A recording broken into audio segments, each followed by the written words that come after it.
What's up, everybody, and welcome back to another episode of Blood on the Razor Wire TV, where you already know we bring it to you real and we bring it to you raw. If you haven't already, hit that subscribe button. We promise not to disappoint you. Hit that like button, share the video, and make sure you leave a comment. I got a special guest down from California today, but you know what? I'm not going to talk about him. I'm going to let him tell you who he is, where he's from. Junior, the mic's yours. Tell the people who you are, where you're from, and talk a little bit about how you ended up in prison in California. Okay, so my street name is Dog from 29th Street, Garden Block Crip. Everyone knows that neighborhood by SIBO, X-Rated, Brother Lynch Hung, T Nutty. However, we started the neighborhood in 1983. I'm a first generation Crip. I don't gangbang no more. I didn't fall off. I came home this time in 2018 with a purpose in life.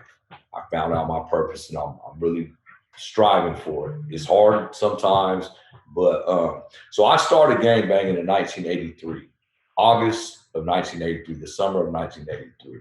And ever since that day that my young ass decided to join this gang, as you see, I'm not black.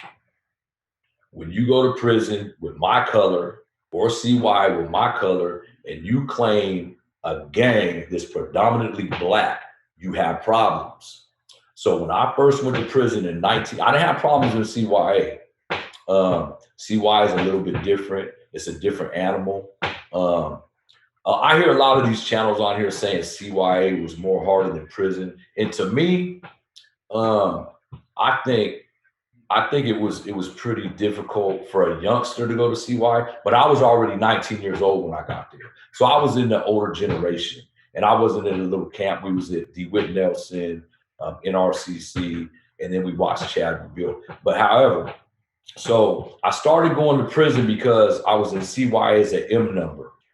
And what that means for people that don't know what an M number is, you're going to a California Youth Authority, but you're sentenced by a judge to prison. They're housing you in YA because you've never been to prison, but you have to go to prison first to get a 90-day out. So I went to prison reception center side, went back to the judge. The judge says, look, you're young. I don't want to send you to prison. I had a 16-month prison sentence for possession of 9 ounces of cocaine and a high-speed chase. So he sentenced me to 16 months prison time, but housed me in CYA.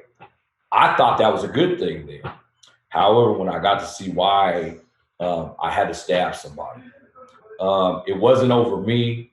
As you see, I'm brown. My whole family are Norteños. I had a cousin there that he was a little bit younger than me, and I had to ultimately stab somebody for him, and I got sent to prison with more time. That started my prison career. I believe I believe it was October, right before Halloween of '89, I entered Vacaville State Prison. Vacaville at the time was a half medical facility, half reception.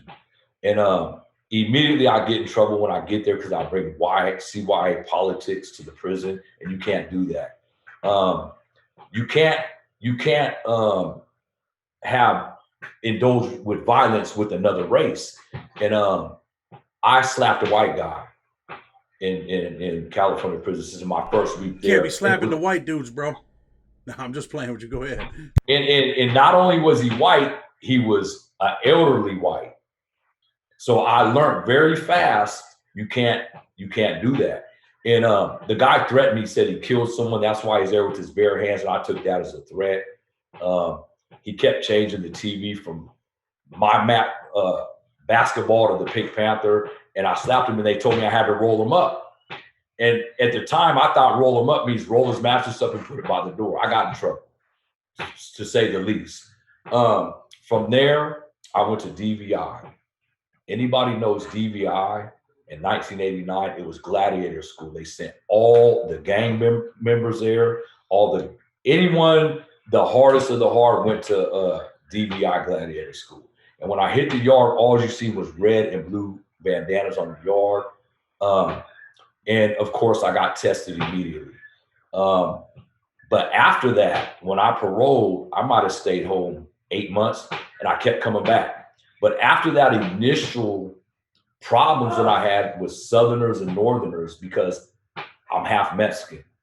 So my look, they thought I should be one thing when I wasn't. And I got people in my family that used to be Crips and they went to prison and became Northerners. I just never switched up. Throughout my whole career, I've been a Crip. And it started in '89. And of course, it graduated till 2018. That's the last time I was in prison, 2018, March. It was a long road for me at the beginning, but as you get older and you do earn respect from people, it became home to me.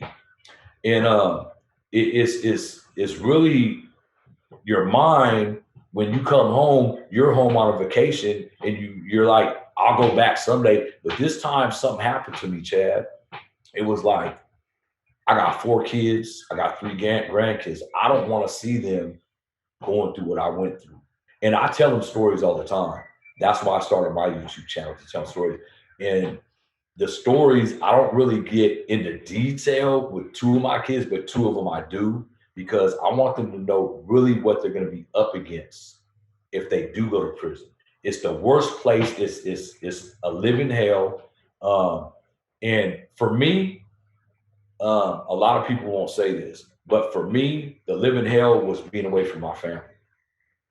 I've been married to the same woman twice, and she stuck with me through all the prison sentences except the last one. She went to every prison. She's a faithful woman, but this last one was just too much. 15 years, 8 months for fraud.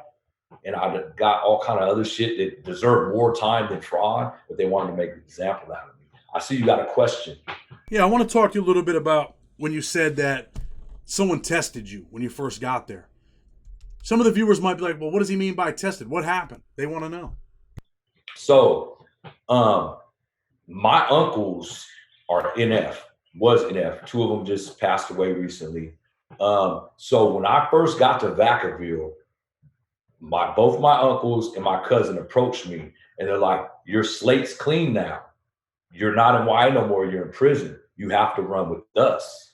And I'm like, to me, that was sucker shit. How are you going to be claiming one thing on the street, go to prison and claim another thing? So they sent, my own family sent someone at me that were Northerners, and they tested me. And we got down. One of us got stabbed. I've never been stabbed. I've never been stabbed in my life. In prison. I got stabbed by my daughter, but never in prison. Yeah. So I was tested by Northerners and Southerners in DVI. And as you know, everything is a very small world in prison. So if something happens at Folsom, San Quentin, Corcoran, Pelican Bay, they all hear about it. Word travels fast now. So my name in prison was, okay, he's been tested, he got respect. So everything after the first 2 years of being in prison to me was like flying through the park, like walking through the park. And maybe that was a bad thing because it was too easy for me after that. Go ahead. Go ahead, you finish. Yeah, so I got institutionalized. When I came home, my grandfather used to tell me, he's like, man, you adjust so fast when you come home. My grandfather went to the pen when I was very young, 2 years old, for 3 years. And he said when he came home, it took him a while for him to go in the grocery store. For me, it was like I never left, but I wouldn't stay home long enough. I think out of 28 years, me going to prison, the longest time I ever stayed home free in that 28 years, going back and forth, was 2 years. And that's because I ran for a year and a half. But other than that, I was home 6 months, go back for 3 years, come home for 8 months, go back for 5 years. And it was like, I say that I didn't want to be in prison, but my actions didn't speak that. I was always in prison. That's what I was known for. Donnie's home again? No, he's back in prison. Because it became, I was institutionalized. I could function in there. I knew how to make money in there. Out here, I knew how to make money, but them were my people. You know what I mean? It was like, I would go back and see my people. And that's a very deranged way of thinking, especially when you have a wife and kids and a mom that's getting older. and a grandmother and grandfather. It's like, it's a deranged way of thinking. And this time, I know I used to come home and tell everyone, I'm not going back to prison, but I didn't do the actions to not go back to prison. This time, this is the longest I've ever been out in my life, free, 4.5 years. And it's like, I'd rather be free out here with my family instead of selling drugs and trying to buy houses and cars. You know what I mean? It is 100%. hell. It's hell in there. Let me ask you this, right? We'll get into prison a little bit more. I want to know more about your neighborhood. I mean, you said you're half Mexican. What do you have, Mexican, half white? So my father is Portuguese and white. My mother is Portuguese and Mexican. So I'm half. Okay, let me take it back. People that think of Portuguese, they think of someone like you with fair skin and blue eyes. But from the Cayman Islands, they're black. My grandfather's like real dark, and so he's black Portuguese. My dad is white Portuguese, and then half white. So I'm three things. I'm Mexican, white, and I'm Portuguese.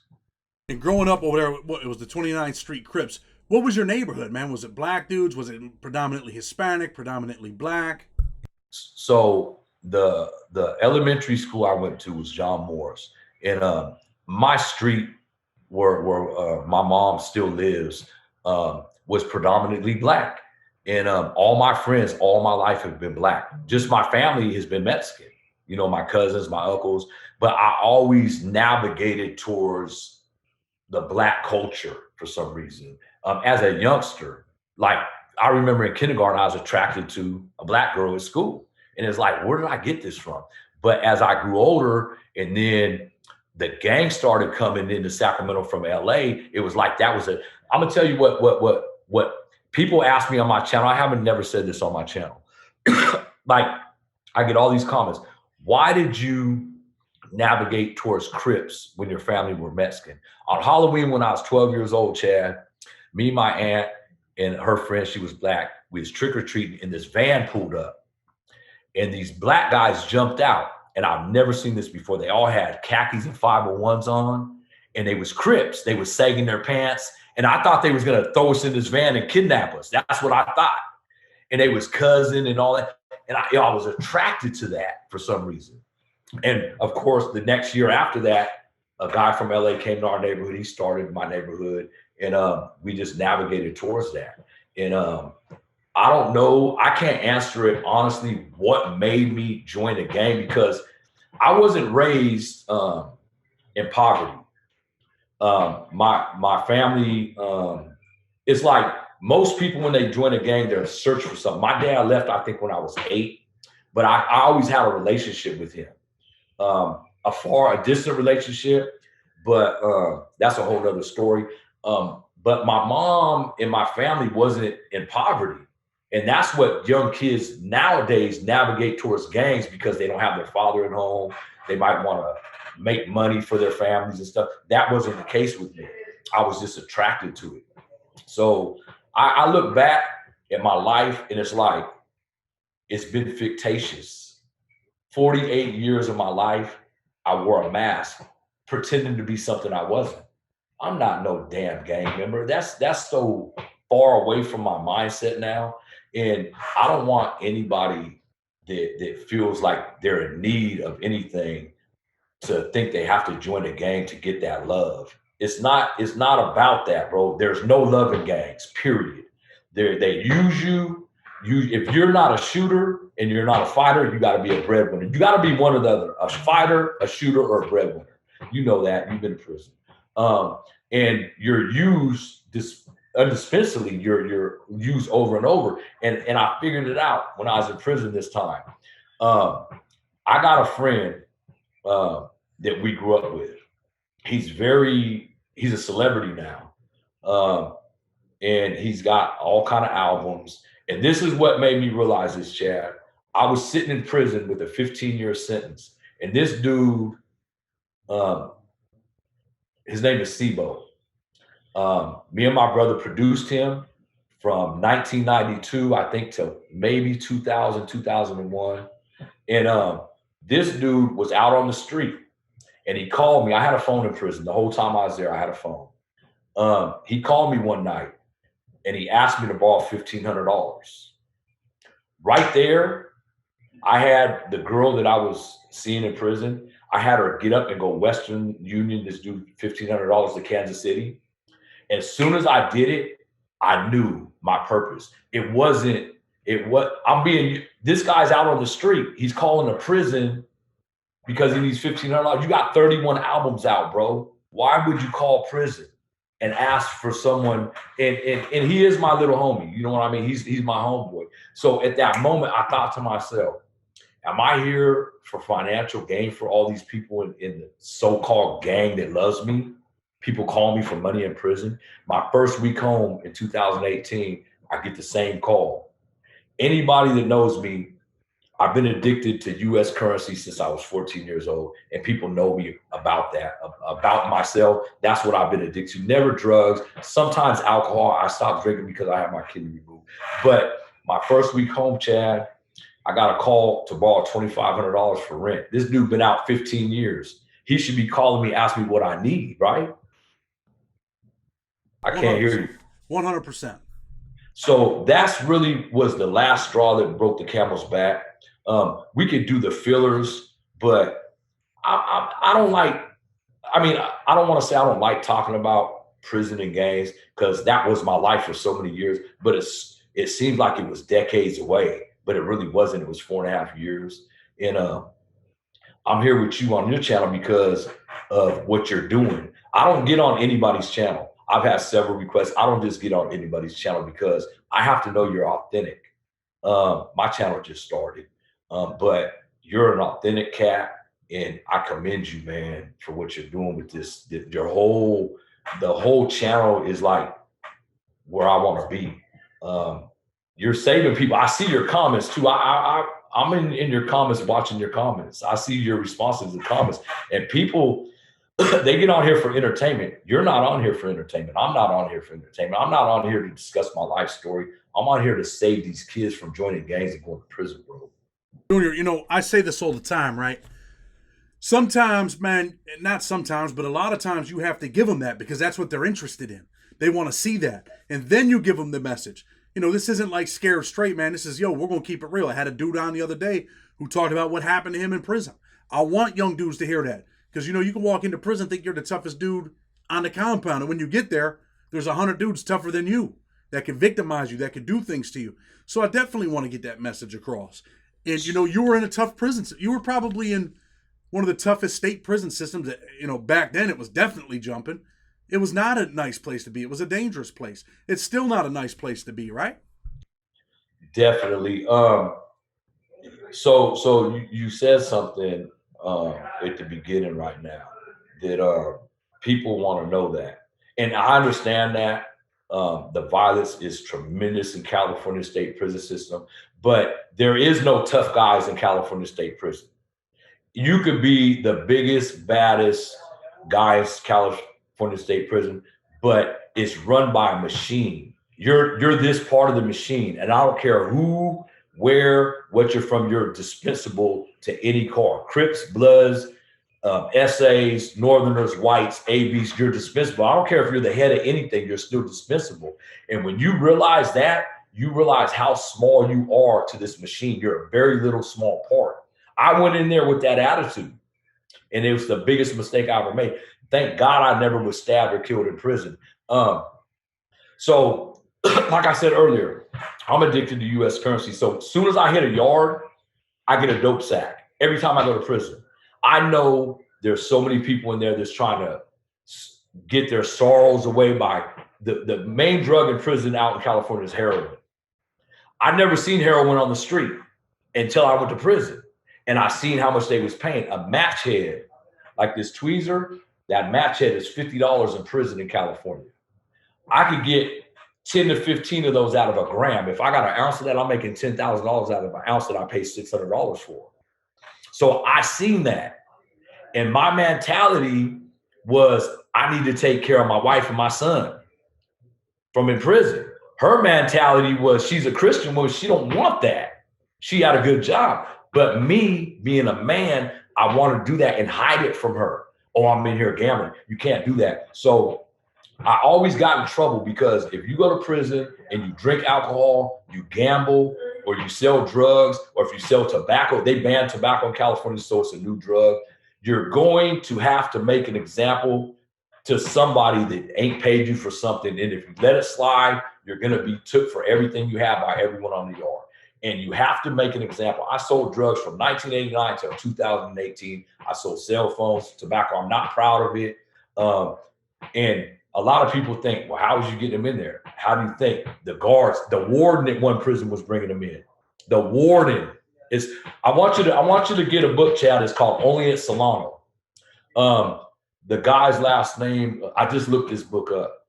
It's Jesse something, and that book is so true and authentic. The warden was having sex with an inmate. It's a male warden, white guy having sex with an Asian inmate, bringing them phones. And they went in there. The feds came in there and marched him off, fired him, and 3 lieutenants. So anything to do with money in prison, if you're a guard, all the way up to wardens, even nurses, when there's a lot of money involved, at one time, cell phones in California were $5,000. A flip phone was $3,500 when I first got to Corcoran in 2010. A flip phone. A 1099 flip phone was $3,500. So there's a lot of money in that. And when there's money on the yard, there's peace because every car wants to continue making that money. And if there's any hiccups, if a drug debt ain't paid and a riot happens, we go on lockdown, the money stops. Just like out here, COVID stopped a lot of money. In prison, it's the same thing. It's an oil machine, a well-oiled machine. So yeah, I was involved in the dope game in prison. And it's something that I was addicted to. So when I came home, Chad, I backslid. I backslid when I came home. I have a friend that did a lot of Fed time. And when I went to prison, he was still in the Feds. Well, when I came home, he was out. And he's like the man out here. And as soon as I came home my first month, he was trying to bring me back in. And I had my son with me. He was 18 at the time. And I told my son, I'm not going back to prison. But of course, I backslid with that, bro. In my first year home, I kind of got involved a little bit. And then I had to immediately check myself. I'm not going to end up back there. And my friend, he's back there right now. He did 30. He's back doing 15. And if I would have continued with him, I'd be with him right now. So I made a decision that my kids and my grandkids are the most important thing. I don't want to ever see anybody's kids going to prison or gangs. What did that pop up as? I just seen someone's name on my screen. Did you see that? Okay. So yeah, my determination to save these kids from joining gangs are real with me. And that's why I'm on your channel right now, bro. Talk a little bit about this, right? Because I do want to talk a little bit about the California prison system. A lot of people are fascinated by California. Kids, young kids. Some dudes, like you said, man, when them dudes jumped out of that van, man, they're like, yo, what's up, cuz? And you glamorize that in the moment. You're like, damn, man, I want to be like them dudes. And a lot of times, those were our role models. The dudes that were on the corner shooting dice. Dudes out there selling dope. The dudes with the cars. Because that's all we knew. That's what we seen in our neighborhood. So some dudes think, man, going to prison, man, that shit's cool, man. Like that, you know, that's part of my resume. Like, you know, I kept it 100. I did my time. But let's talk a little bit about California prison. You talk about it being violent. What's some of the most violent things that you've seen? Okay, so in 2000, okay, so you guys on the East Coast, down south, you guys here at Pelican Bay. Of course, San Quentin and Folsom. I'm gonna tell you now, San Quentin is a level 2, which is a real low level, and they got a lot of programs there. Back in the 80s, it was very dangerous. Old Folsom Prison, the castle-looking prison that's on my channel, that used to be a very dangerous prison. I can't say it's not dangerous, but they got a thing called New Folsom. That's very dangerous. And to me, this is my own opinion, and I had a lot of backlash on this. In 2013, the end of 2013, 2014, I went to a place called Pleasant Valley State Prison, level 3. I'm coming off a level 4. I just got out the shoe for a stick, and I had to stab my cellie. He was from my neighborhood. and some bad paperwork came across on him. So I moved in the cell with him, and I wasn't planning on stabbing him. First of all, I grabbed him off the top bunk. I slammed him on his face off the top bunk at Folsom. A knife fell out of his waistband when he hit the ground. And you know, if you're in the cell with somebody and they got a knife, you have to stab them. I wasn't planning on doing that.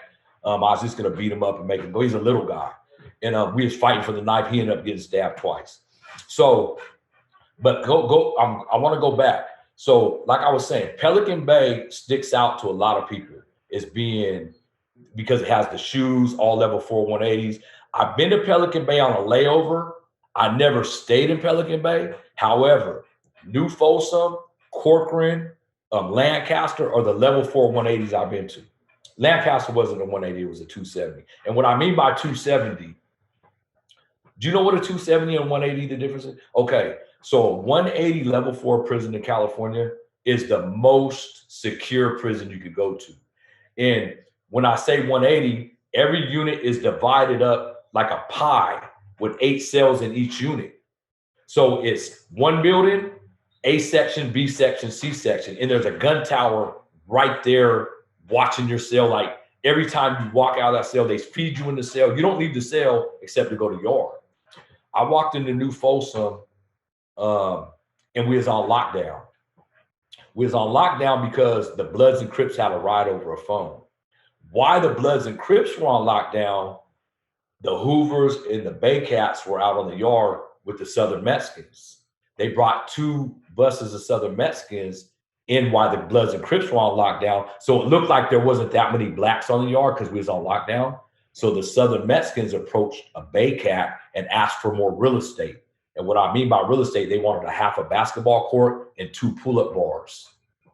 What ultimately happened because of this conversation, the Southern Mexicans rushed the blacks that were on the yard, which was only like 40 or 50, and they demolished them.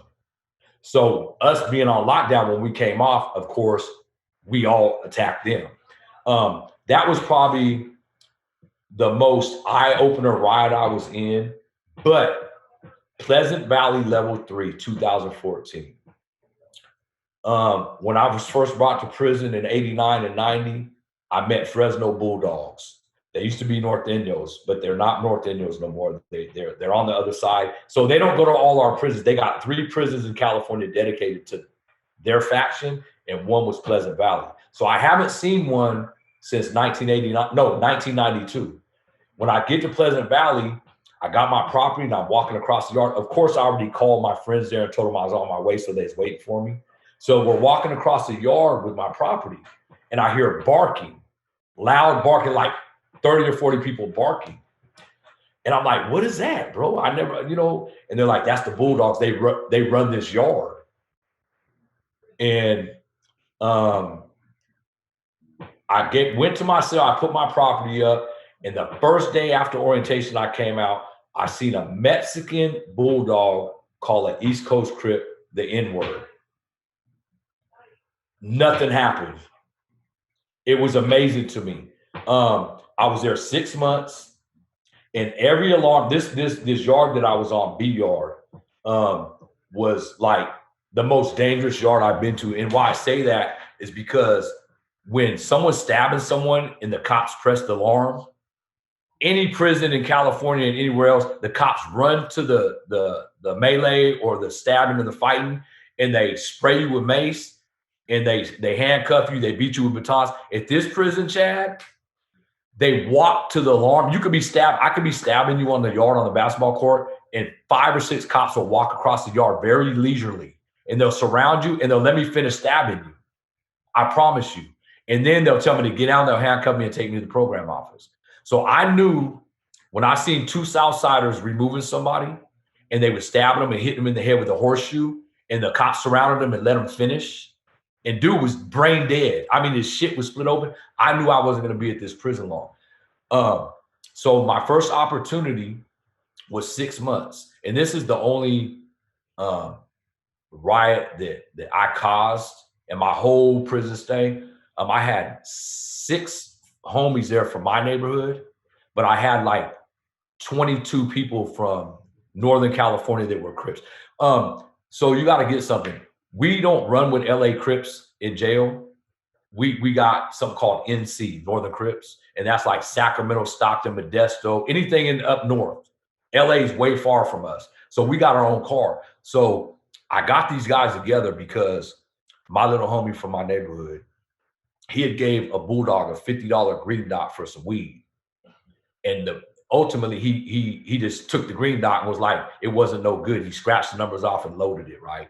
So I knew the bulldogs were the deepest on the yard, but in California, Saturday and Sunday, you got to have a work card to go outside. And they wasn't all outside on Saturday. So I told all my friends, bring your knives out. I told the little homie that got his green dot to go ask the dude, the shot caller, for your $50 back. If he says anything wrong, just take off on him and we're right behind him. My mistake was I didn't tell all the blacks on the yard. I told the Compton car and the East Coast car. I didn't tell the Bay car or the Bloods. So ultimately, my friend didn't even go talk to him. He just ran over there and drop kicked the dude. He didn't even ask him for his money. So it went up. Of course, the cops came, walked on the yard with their vest on, didn't throw no bombs, no nothing, no shots fired. They let us finish. We was tired. It was like about an 8-minute riot. That's a very long riot in California, an 8-minute riot. And of course, that night, the goon squad came to my cell, told me to cuff up. They're transferring me. They told on me that I was the cause of the riot. I didn't get stabbed. Nobody really in my car except one person got kind of beat up a little bit. So we got away with it. We was trying to get the bulldogs off the yard because there were so many of them, but it takes 3 incidences with different factions with the bulldogs for them. That we was the second one. The Northerners took off on them first, but as soon as I left, L, you know who L is from A Prisoner's Awakening? Yeah. Okay, he took off on them. His car took off on him when I left, and they removed the bulldog. So it's very dangerous here in California. But when I hear people talk about Pelican Bay and Folsom, it's like, really, is that the most dangerous prison? I think Pleasant Valley by far is, even though it's a level 3, because the cops don't run the alarms. You can get killed, and they're happy to bag your body up and fly you up out of there. They're happy. And I've been to 17 prisons in California. 17, and like I said, 3 or 4 level 4s, two level 4 180s, and by far Pleasant Valley was the worst, bro, because I felt like any day I could walk out that cell and someone could start booking me, and the cops wasn't going to save me, even though that ain't what are as convicts. We don't want that. We want get back at who stabs us, right? But at any time 2 or 3 people to come and stab you, you're not going to be saved. A lot of convicts will be like, "No, man, I'm going hard," but deep in your heart, man, I think there's times where you're like, "Damn, I want these motherfuckers to save me, and I'll get my get back later on down the road." But dudes won't admit that. I mean, I was in a situation like that in Big Sandy. I'm out there working with these dudes, and I'm glad that they start shooting and the cops are coming, because I'm like, yo, if not, I could easily end up dead. And I ended up getting lucky. I hit dude in the mouth and dropped him, but I might not have, he was the one with the knife. I could have got killed in there. He hesitated, and thank God he hesitated. But for real, I'm keeping it 100. I was waiting for the police to come out there, man. So he had a knife? He put a knife out on you? Well, one of his he had a knife and he was hesitating. His homeboy was like, stab this bitch, stab this bitch. A kid named Ace ended up getting shot from the gun tower. They killed him. They shot him with an AR-15, blew his guts out.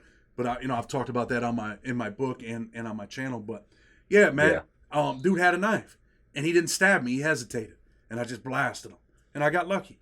That don't mean that I can't get my ass whooped, because I can. But these things happen. And the convict code, nah, man, I'm going hard. And I said this the other day. I don't want to be the dude out there. They're like, yo, man, Chad was whooping them motherfuckers, right? But they killed him, man. They ended up killing him. Yeah, I'm winning for 2 or 3 minutes, and then I'm dead. So I definitely feel where you're coming from. Let me ask you this. In California prison, right? Who is the most dangerous gang? Like, I've said this on my channel. In federal prison, in maximum security prisons, it was the Southsiders. They had the numbers, man. They had the numbers. They got busy when the big homie said do something. I mean, that's what happens. But it's usually the people with the numbers. What's your perspective on California? So my point of view is this. Okay, so it's changed. So when I first went to prison, it was definitely the BGF, Southsiders, and okay, wait, let me back up. It was BGF. Definitely, their mission was to stab police. as the AB.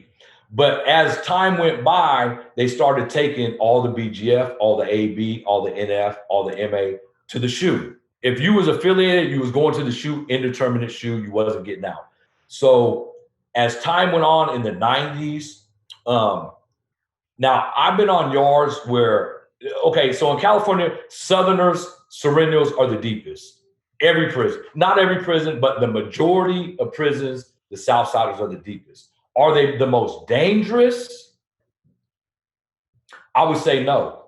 And the reason why I say no is because the Northerners are always outnumbered, probably 2-1. Some yards they're even. I've been on yards when they was even, and the Northerners would smash.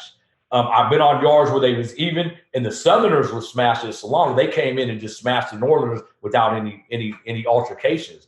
So when I left in 2018,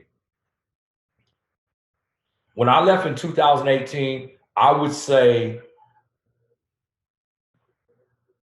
I would have to say the Northern Car, bro, because their numbers and what they do with their numbers, they're militant. Every Northerner, every active North Tennial has to exercise every day, has to write essay. They have to fish every day. Southerners don't do that.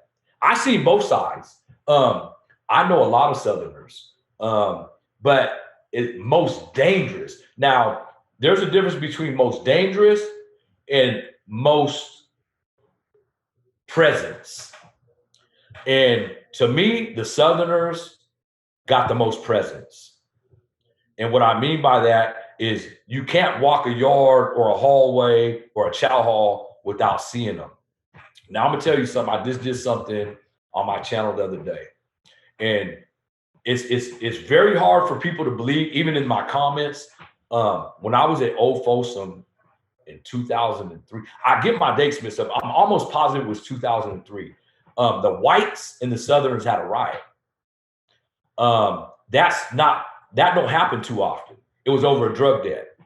We was in the chow hall. Everyone was eating in this chow hall, and there was a little walkway where you go to the program office, and there was an alarm in the building, and then two white guys come walking by handcuffed, and they got a bloody nose. One was kind of swollen, and they yelled at the white car in the chow hall through the fence, and then they walked by, and then four Southsiders walked by, and they said something in Spanish, and all the Southsiders jumped up and rushed the white dudes, right? Check this out. Because the way I look, the way I do, a white guy came around the back with a ladle and thought I was a Southsider and took off on me.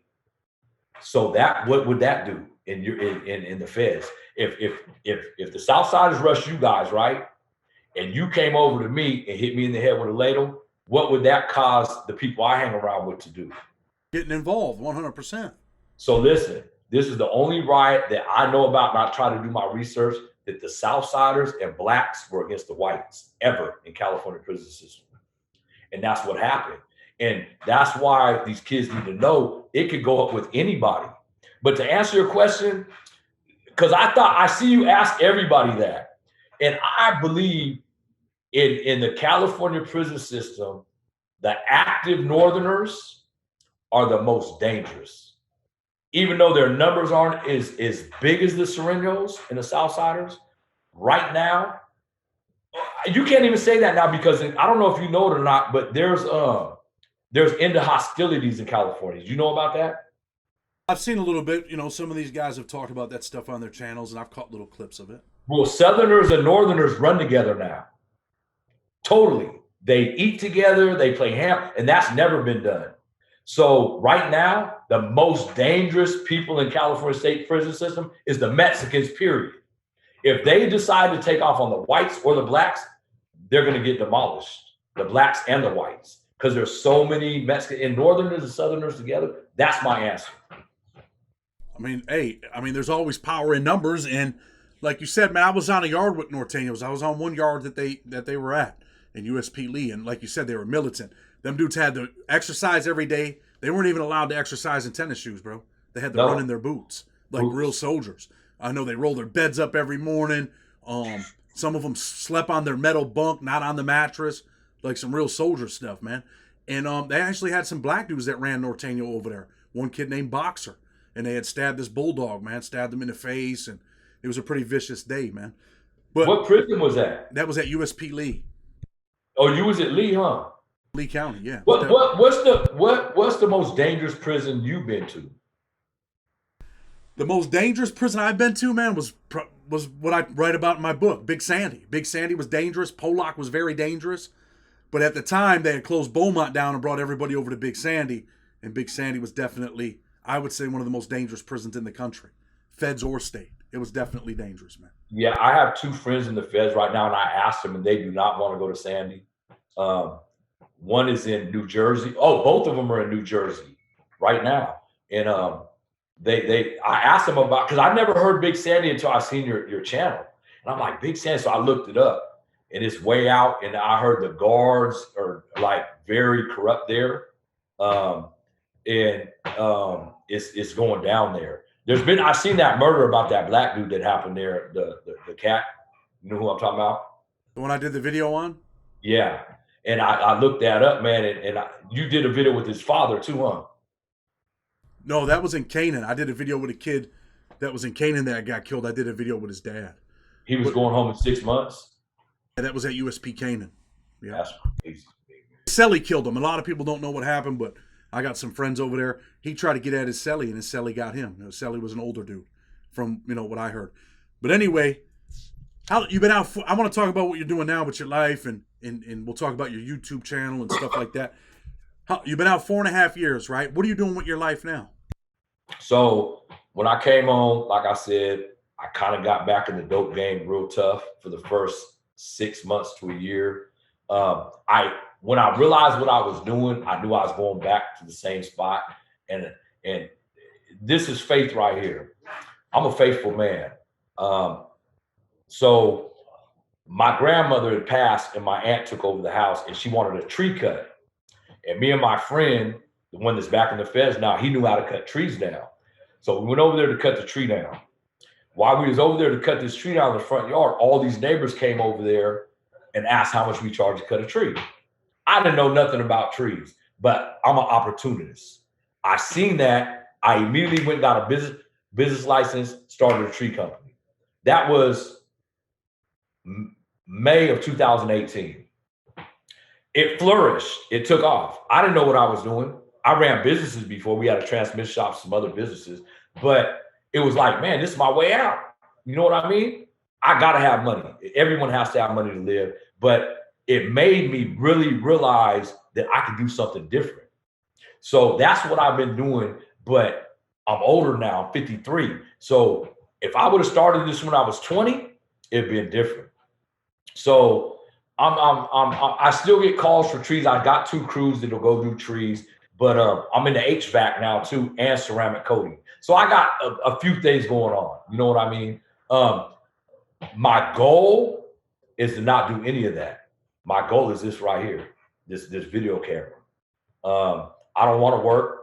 I don't want to have to go to work. I don't want to have to run crews. This is my goal. And it's basically to pull these kids, man, when they're young, to go into these prisons. Because like I was telling you before, it's not up to the police and the mayors and the governors. Their kids aren't in the streets. Their wives aren't homeless. Their families aren't hungry. So if we expect the New York City Police Department, the LA Police Department, the Sacramento Police Department to go into these neighborhoods and correct the homelessness, the gangs, and the violence, it's not going to happen. We need these people like me and you to do that. And it's not going to get done unless we do. There's so many people in prison right now that's done 30, 40 years, and they're coming home.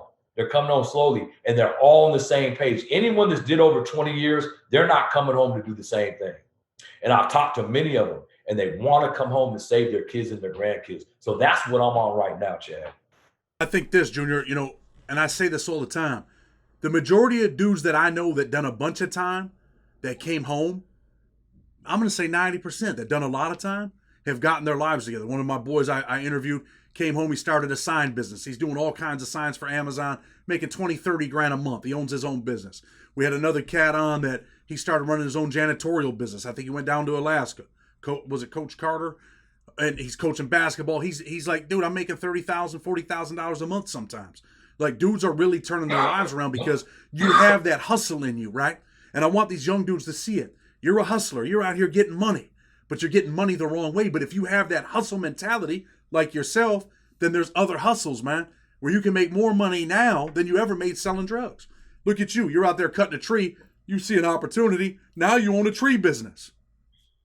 It's easy, excuse me. It's easy to do that stuff, but people just think it's harder than it really is, man. So I want dudes to be like, look, man, let me see this, man. Let me see if I can do this. You might be good at selling stuff. Okay, you're selling drugs. How about you start selling cars? Start getting it together, man. Because the other part is you could be in a prison, man, getting stabbed. You can be in prison getting victimized. Those things happen. And you know what? I was very fortunate. I added it up. I took my arrest history and I sat there and added up 28 years, 3 months I spent of my life in prison. And when you're doing it, it don't seem that long because I was like you said on the installment plan. 3 years here, 5 years here, 6 years here, 2 years here. But when they hit me with the 15 years, 8 month sentence with 80%, because I had a strike for real estate fraud, it was like I done shot at people, I done sold drugs, got caught with guns, got 5 years. I do real estate fraud, and you're gonna give me 15 years, 8 months with 80%. And I've never been stabbed in prison. And I'm not saying that because I got a armor on. I'm saying that because I was smart in prison. And I could have got stabbed. I've known so many people that's died in prison. I've seen people die right in front of me in my cell. I let someone come in my cell before it killed somebody. So it's a lot of stuff that I was fortunate enough to not have to deal with in prison. If you go to prison as a youngster, you're going to have to stab somebody, period. If you're in California, if you're in a gang or not, you're going to stab somebody. And it's not a good feeling, especially if you got someone telling you, you got to go stab that dude right there. That dude never did anything to you. You don't even know his name, but you got somebody, everybody has someone above you calling shots. You got to go do that. You got to go do that. And you're going to go take someone's life and you don't even know him because this asshole over here is trying to make a statement on the yard so your whole car's protected. And that happens every day in California. So we've been on here a while. I'm going to get ready to close the show. But before we go, Junior, I want you to give a message, man. You say you want to help save kids. What's your message? I mean, you've dropped a few tonight. And one of the most important ones was the mayor, the cop. Those aren't the people that are going to change our community, man. The change has to come from within. It has to come from us. So what's your message? So I took something off of, I believe, your channel, and I've been asking my interview, every time I interview someone that's worthy, I ask them this question. Junior, what would you tell your 12-year-old self at 53 years old? Me, and I've thought about this for probably a month now, and I always get different answers and people get tongue-tied, but I tell them ahead of time to think about that question. And I think if I was 12 years old and I would want someone to tell me to listen to my parents and to listen to God, not only pray to God, but to listen. Because if you're humble enough, you could hear that voice, and that voice is real. I got a segment I'm doing about that, but listen to God, have faith, and you'll be all right the rest of your life. That's what I would tell my 12-year-old self, and stay in school. I commend what you're doing. I'm gonna have you on my channel, man, because I got a lot to talk to you about. I'm coming down there too. I'm coming down there October. But that's what I would, that's my message, man.